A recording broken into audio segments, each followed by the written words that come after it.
আসসালামু আলাইকুম।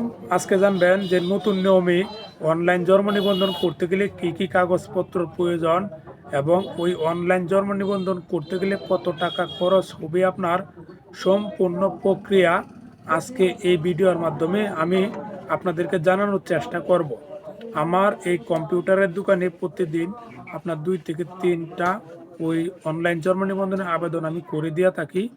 আর আমার পাশেই একটি ইউনিয়ন পরিষদ রয়েছে, ওইখান থেকে অনেক কাস্টমার আমার কাছে অনলাইন জন্ম নিবন্ধনের আবেদন, তারপর জন্ম নিবন্ধনের সংশোধনের আবেদন, অনেক কাজকর্ম আসে।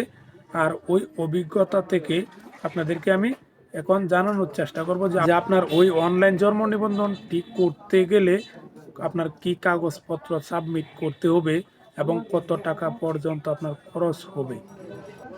আরেকটি বিষয়, আপনি ঘরে বসে আপনার হাতের মোবাইলটি দিয়েই ওই জন্ম নিবন্ধনের আবেদন এবং জন্ম নিবন্ধন সংশোধনের আবেদন, নতুন ভোটার হওয়ার জন্য আবেদন, সকল অনলাইন কাজকর্মই আপনি ঘরে বসে হাতের মোবাইলটি দিয়ে করে নিতে পারবেন। মোটামুটি সব কাজের ভিডিওই আমি দিয়ে রেখেছি। আর ওই জন্ম নিবন্ধনের আবেদনের যে ভিডিও, ওই ভিডিওর লিঙ্কটাও আমি এই ভিডিওতে দিয়ে দিব। ওই ভিডিও দেখে আপনার কাগজপত্রগুলো সংরক্ষণ করে আপনার মোবাইল দিয়ে আবেদনটি করে নেবেন। তো প্রথমে আপনাদেরকে আমি জানিয়ে দেওয়ার চেষ্টা করি যে ওই আপনার জন্ম নিবন্ধনের আবেদন করার সময় আপনার কি কি কাগজপত্র মূলত সাবমিট করার প্রয়োজন পড়ে।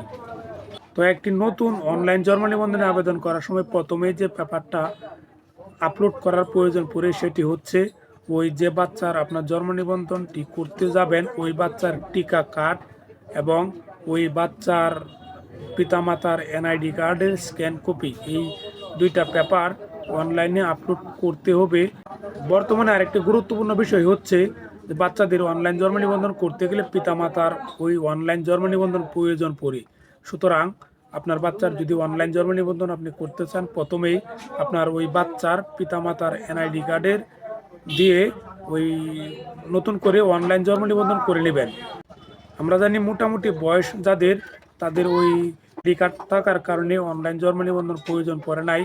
পূর্বে অ্যানালগ নিয়মের যে জন্ম নিবন্ধনগুলো রয়েছে ওইগুলো অনেকের আছে, আবার অনেকের জন্ম নিবন্ধন কার্ড নেই। সুতরাং বাচ্চার জন্ম নিবন্ধন করতে গেলে প্রথমে পিতামাতার জন্ম নিবন্ধন অনলাইন করতে হবে, ওইটা বাধ্যতামূলক। সেই সাথে ওই যে বাচ্চার জন্ম নিবন্ধন করতে চান ওই বাচ্চার টিকা কার্ড এবং ওই বাচ্চার পিতামাতার এনআইডি কার্ডের স্ক্যান কপি, এগুলো আপলোড করতে হবে। তো এখন আসি যে ওই জন্ম নিবন্ধন করতে গেলে টাকা পয়সার যে একটা ব্যাপার স্যাপার রয়েছে, টাকা পয়সা কেমন প্রয়োজন পড়ে।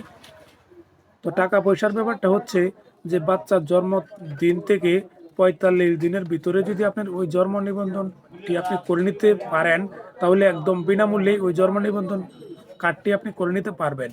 আবার ওই আপনার 45 দিন থেকে 5 বছর পর্যন্ত যদি আপনি জন্ম নিবন্ধন করতে চান, তাহলে আপনার ফি, সরকারি ফি রয়েছে 25 টাকা এবং 5 বছরের উপরে যাদের জন্ম নিবন্ধন করবেন আপনাদের ফি 50 টাকা সরকার নির্ধারিত।